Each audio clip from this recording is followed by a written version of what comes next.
বিমান থেকে ফেলা হচ্ছে অসংখ্য ত্রাণ। আকাশে ভাসতে ভাসতে নেমে আসছে ত্রাণের প্যাকেট।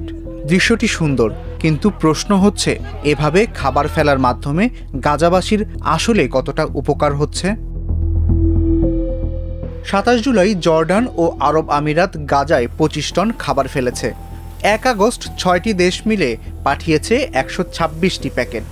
ইসরায়েল বলছে এটি মানবিক সহায়তা বাড়ানোর প্রচেষ্টা। তবে জাতিসংঘ সহ অনেক সংস্থা মনে করে গাজায় শত শত ট্রাক ঢুকতে না দেওয়াই মূল সমস্যা।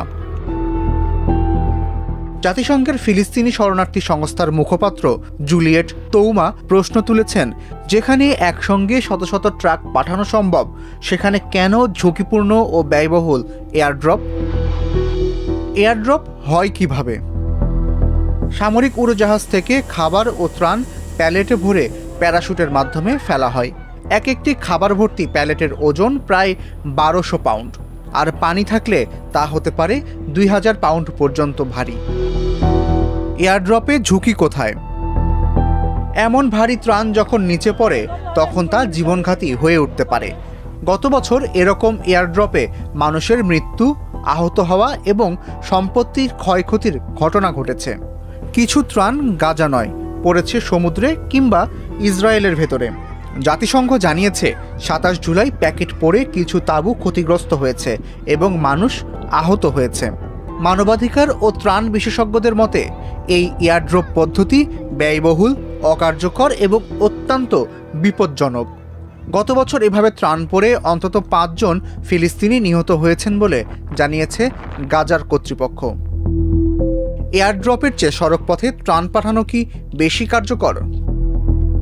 যুদ্ধবিধ্বস্ত গাজায় সড়কপথে ত্রাণ পৌঁছানো কঠিন হলেও সেটি সবচেয়ে কার্যকর ও নিরাপদ পদ্ধতি বলে মনে করছেন ত্রাণকর্মীরা।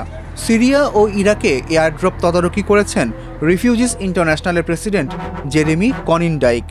তিনি বলেন, যেখানে খাবার ফেলা হবে তা আগে থেকেই জানানো, এলাকা পরিষ্কার রাখা এবং নিয়ন্ত্রণ নিশ্চিত করা খুব জরুরি।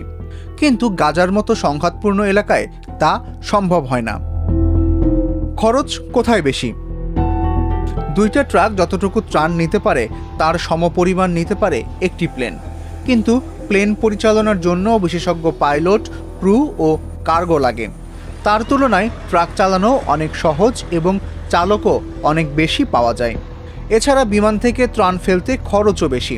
বিশেষজ্ঞরা বলছেন গাজায় এক একটি এয়ারড্রপে ট্রাকের তুলনায় ৪২ গুণ বেশি খরচ হতে পারে। সব ত্রাণ কি আকাশ থেকে ফেলা যায়? অনেক ওষুধ ও পানির মতো ভঙ্গুর সামগ্রী নিচে পড়ে নষ্ট হয়ে যেতে পারে। শুধু খাবার নয়, চিকিৎসা সহায়তাও দরকার ফিলিস্তিনিদের। এসব সাহায্য পেতে হলে মাটিতে কাজ করার মতো লোক ও পরিষেবা দরকার।